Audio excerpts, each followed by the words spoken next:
So the first thing I want to do as we start this is to kind of discuss the minor 7 flat 5 chord. So let's start by just playing a D, F, A, and C. Now, this is a minor 7 chord. And so because we're studying the minor 7 flat 5 chord, what we're going to do is we're going to take the fifth note. In the comments, tell me what the fifth note is. Thank you, everybody. So because it's called a minor 7 flat 5, what will need to happen to this A? It needs to go flat. So everybody play your D, F, A flat, C. Good. So this is called a minor 7 flat 5. I think what I want to do first is go through every minor 7 flat 5, all 12 of them. So we'll play the minor chord first, then we will take the fifth note and lower the half step. Everybody ready? Play a C minor 7. Lower the fifth note, minor 7 flat 5. Good. D flat minor 7. Lower the A flat to a G. Good. D minor 7. Lower the A to A flat. Play an E flat minor 7. Take the B flat down to an A. Play an E minor 7. Take the B down a half step. Play an F minor 7. Play minor 7 flat 5. F sharp minor 7. Minor 7 flat 5. Good. Play G minor 7. G minor 7 flat 5. Play an A flat minor 7. Alright, change that E flat to a D. A minor 7. Change the E to an E flat. B flat minor 7. Change the F to an E. Play a B minor 7. Moderators, please let them in. Change the G flat to an F. Go back to the last chord one more time. C minor 7. C minor 7 flat 5. Okay. Now, let me go back to here. Good job, everybody. Practice it that way in order to get this in your muscle memory. So is it a minor chord or is it a diminished chord? And the verdict is kind of out on this, whether it's a minor 7 flat 5 or a half diminished. They're both the same. Half diminished chord, minor 7 flat 5 chord. We usually use them interchangeably. Most musicians aren't specific about which is which. However, there's a thought process that basically says that when you're using it like this, it's functioning as a minor. It should be going to something with a G at the bottom. So if you're wondering where this would go, this minor 7 flat 5, the answer is that it would be the 2 chord, right? So it would be a 2, and if D is the 2, the 5 would be a G chord. So we can either take this to a G7, or you could take this to a C major over G. These are the most common that I have seen in gospel. Now, if you look at it as a diminished chord, however, we learned that in a diminished chord, it always moves up a half step or a whole step. So, just like this chord here, let's take this as a diminished chord. We said that the diminished chord would move up a half step. Right? Diminished chord. Right? All these diminished chords go up a half step. So if you are looking at the minor 7 flat 5, if we're calling it a half diminished, then it's functioning like a diminished chord, and instead of moving to a G at the bottom, this D goes up a half step. So then this chord, instead of going here, it will go like that. So you have give thanks.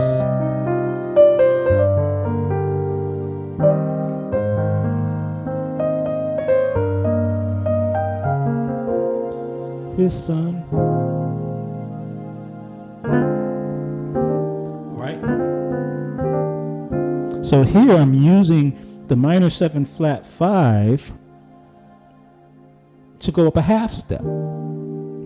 But then before I used it, give thanks with a grateful heart. See, and now I'm using it as the 2-5-1. So when I say that it has in essence two uses, what we mean is that it can act as a minor here or it can act as a diminished. And this is not the same for everybody, okay? Everybody's going to teach this differently, but for me, if it's acting as a minor, it's a minor 2 of a 2-5-1.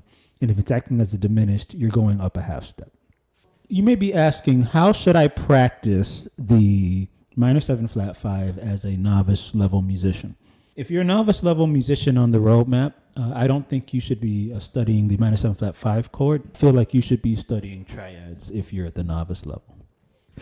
At the intermediate level, we're going to start looking at inversions of the same chord. So go ahead, everybody, and press a D, A flat, C, and F. So if we take an inversion of this, we could almost look at this like a drop 2 chord. Instead of being a diminished chord, it could be part of a drop 2 chord. But at any rate, we would take, and I'm talking as an intermediate now. So what note comes after F, right? It'd be an A flat. What note comes after C? It'd be a D. What note comes after A flat? It's a C. So right, because we're inverting. So the first inversion of this would be this. So go from play this first one, and now play F, C, D, A flat. Go back again. Next one. I'm going to go up another inversion. That's another inversion. Notice that the same notes. First inversion. Second inversion. Third inversion. Fourth inversion. Okay. One thing that you can do, now this is going to be really cool, I think, is, remember when I told you that this is a 2-5-1? And then I had you go down here. Well, why not, instead of doing all that movement, why not just take this C down a half step? Because if we take that down a half step, you're at a rootless G9. So you're at your 5. You see? So one way to look at this is to say 2-5-1. See? Really cool way to look at a diminished chord. Now this is still in root position. So the sound of something like this, let's go back to total praise, or like I'll use the same thing. So your peace you give me of the storm.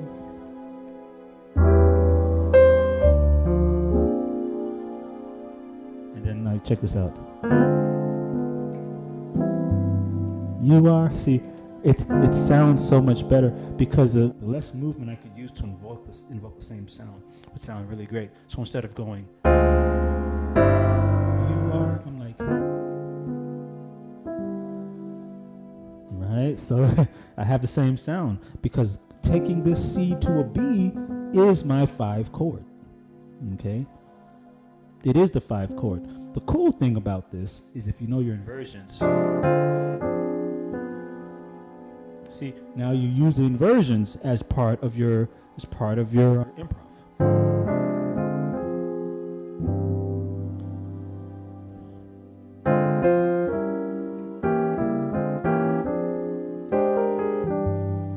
So now what's happening here is I'm taking the half diminished, but I'm using it. So I have my root position, my first inversion. How can I tie these together? Instead of going, but I can tie it together with the diminished. So that's where.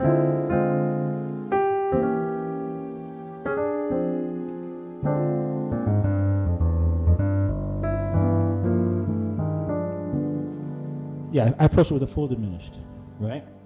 Grateful. I see a grateful.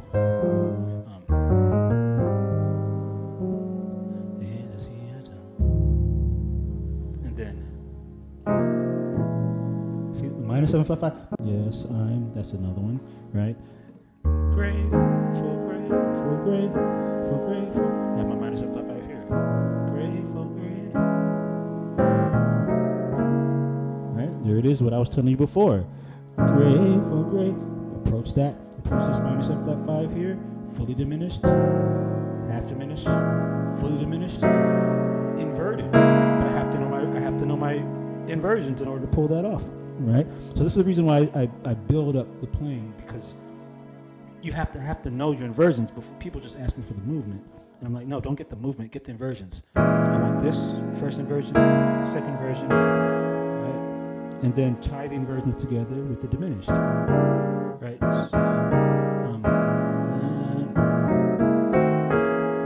Right, so that's grateful.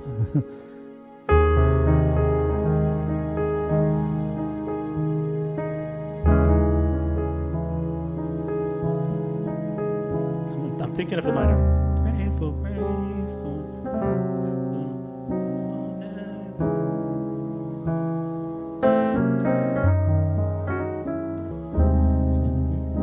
Use another minor 755.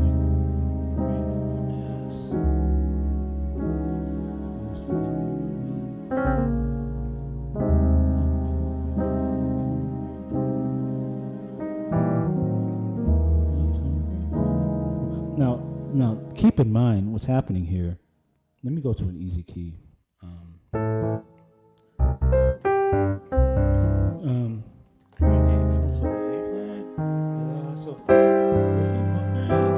Yeah, that's perfect, because we've been studying the D minor 755. So I'm gonna use this with C.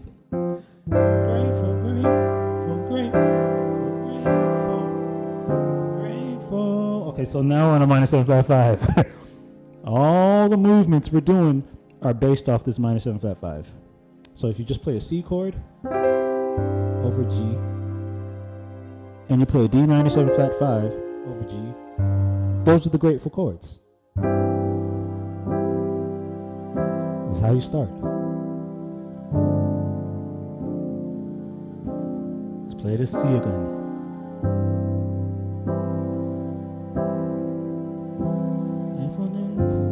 This is just two chords. That's how you start. Grateful.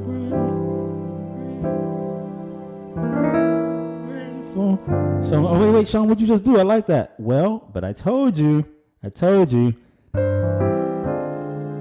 So remember what? This is what's cool, man. I love music. I don't know. I just love music. You guys can't. Y'all can't stop I'm just bubbling up with just joy from this music. Here's the thing. I told you to approach this with a half step below, right? So half step below this is a C sharp, fully diminished.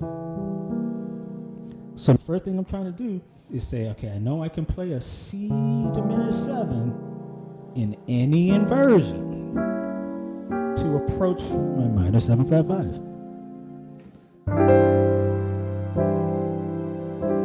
On C, minor 755. Back to my C. Minor 755. Oh wait, I want that chord. See, there it is.